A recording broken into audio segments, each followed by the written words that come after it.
دوستان سلام، به کانال پارادوکس لینک خوش اومدید. میگه پیرم و گاهی دلم یاد جوانی میکند. اینو شهریار با اون ته لهجه شیرین آذری خودش میگه. میدونید انگیزه سرایش این شعر چی بوده؟ پس بشنویم خاطره امروزمون رو. اسم این ویدیو انگیزه سرایش پیرم و گاهی دلم یاد جوانی میکند.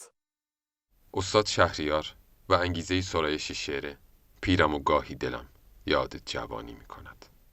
اواخر بهار سال 1351 شمسی بود. در سر کارم دلدرد شدیدی چنان وجودم را در بر گرفت که امور محوله را نتوانستم انجام دهم. مرخصی گرفتم و خودم را به زحمت به خانه رساندم. خیلی حالم بد بود. مادرم و خانمم انواع داروهای سنتی را به من خوراندند، اما هیچ کدام مؤثر نیفتاد. میگفتم مرا به دکتر برسانید، ولی قبول نمی کردند و اصرار می داشتند که صبر کن، همین الان حالت خوب می شود. عصر در حالی که از درد به خود می پیچیدم، استاد شهریار به همراه همسرشان عزیز خانم مضطرب و شتاب زده وارد خانه ما شدند.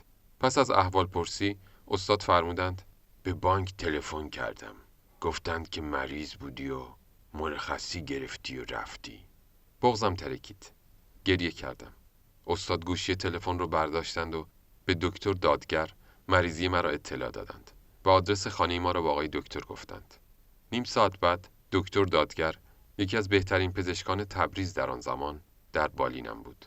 داروهای تجویز شده به سرعت تهیه شد و جناب دکتر دادگر به خاطر ارادتی که به استاد داشت حق ویزیت هم نگرفت و هنگام خداحافظی اظهار کرد که حتما او را در جریان حال من بگذارند. 2-3 ساعت بعد حالم بهتر شد. استاد با اصرار زیاد می‌خواستند مرا به خانه خودشان ببرند.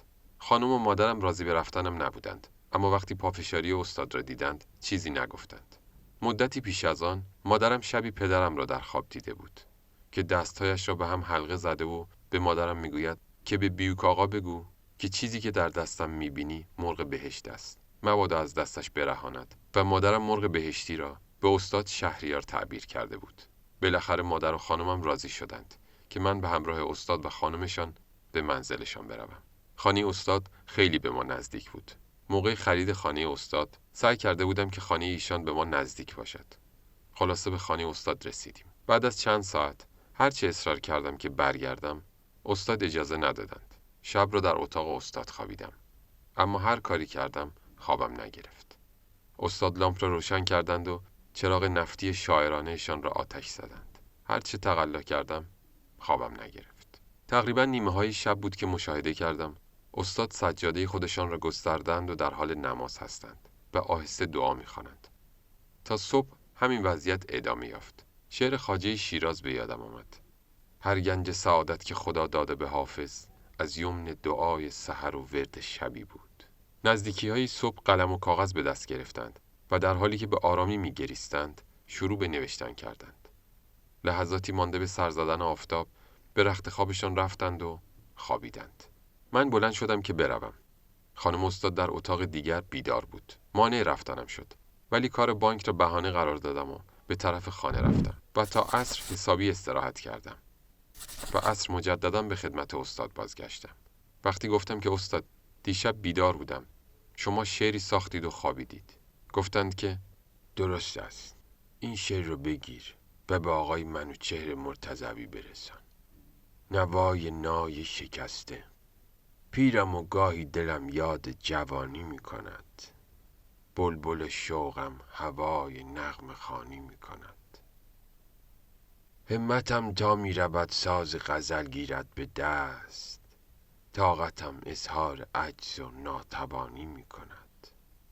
با همه نسیان تو گویی که از پی آزار من، خاطرم با خاطرات خود تبانی می کند.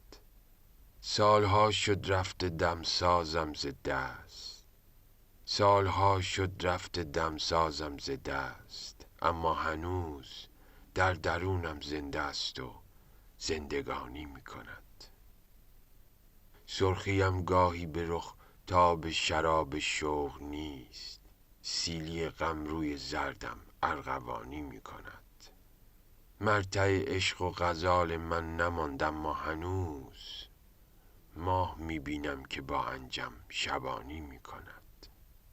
ما به داغ عشق بازی ها نشستیم و هنوز چشم اختر همچنان چشمک پرانی می کند. گر زمین دود هوا گردد همانا آسمان با همین نخوت که دارد آسمانی می کند. می رسد دوری به پایان و سپهر بایگان، دفتر دوران ما هم بایگانی می کند. روزگار موشک است و اهرمن با این سلاح در زمین و آسمان موشک دوانی می کند. شهر را بین از حریفان هرچه می پرسی نشان، با شماتت رو به کوی بینشانی می کند. بی ثمر هر ساله در فکر بهارانم، ولی چون بهاران می رسد با من خزانی می کند.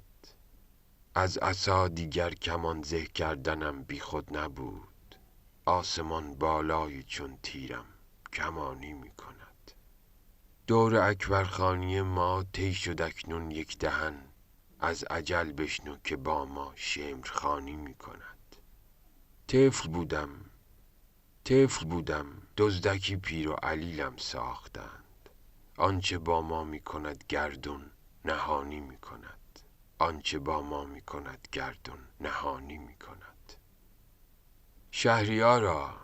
شهریارا تا دلی از مهربانی نشکند، ورنه قاضی در قضا نامهربانی می کند. ورنه قاضی در قضا نامهربانی می کند.